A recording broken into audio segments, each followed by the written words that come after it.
Alors, il y a déjà peut-être un petit souci avec la physique quantique actuelle. En tout cas, même si je ne m'y connais pas plus que ça, il y a certaines choses que j'ai entendu dire, et ils sont sur d'eux, c'est que le vrai hasard existe. Alors peut-être qu'il y a Maintenant, je crois que ça commence un peu à plutôt dire ça.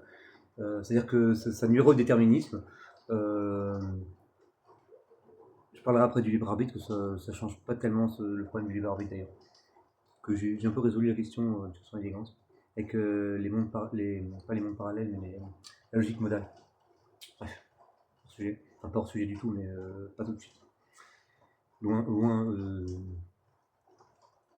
hors pertinence actuelle du grand sujet. Alors, euh, de son propre règne, sujet de son propre autoréférence sacrée, prends-toi toi-même pour cible, ce n'est pas un pléonasme, mais au contraire une autoréférence au carré. Pardon, excuse-moi, j'ai halluciné comme ChatGPT. Pourquoi j'ai fait ça? Parce que c'est une private joke. Parce que dès qu'on. Je dirais. Et toi, il faut qu'il voit quand est-ce qu'on touchera leur nez. Ben, à 2h02, tu toucheras ton nez encore une fois.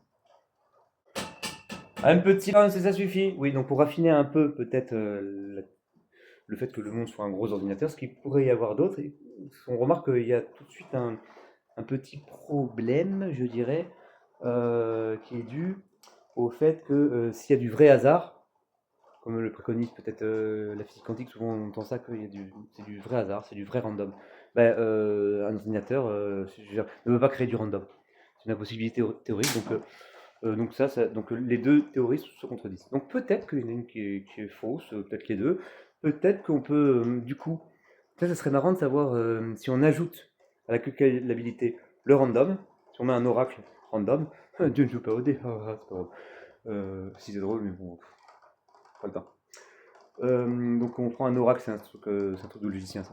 On rajoute le random à la machine de Turing, donc c'est un rajout strict, puisqu'on ne peut pas obtenir le random avec un ordinateur. Machine de Turing, c'est ordinateur en gros. Ce qu'on peut avoir avec un ordinateur, on peut avoir une machine de Turing. Indépendamment de sa grosse puissance, tout ça, non. Ce qu'on peut avoir une puissance infinie, une mémoire infinie, pardon, un espace infini, avec un ordinateur, c'est une machine de Turing parfaite.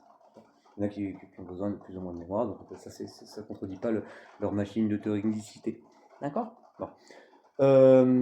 Donc là, déjà, on a un premier truc un peu bizarre, mais vous allez voir que selon ma théorie, que le monde se crée, parce que on est donc, on est finalement du verbe naître, non, du verbe né.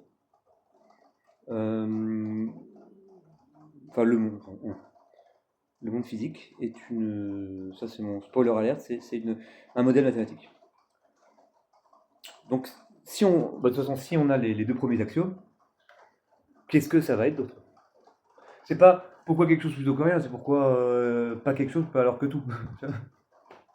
Donc, bah, oui, mais oui, oui, mais là, du coup, on n'a plus de problème. On se dit pas, ah, mince, d'où vient, voilà, de tout. Bon, donc je la fais courte, mais il y a je la fais courte, Gödel. Ça aussi, c'est drôle, parce que par rapport à ce que je vais peut-être dire, mais peut-être pas là. C'est que, oui, parce que je pense que le paradoxe du menteur, en sketchproof, joue un rôle dans la fabrication même des choses en plus.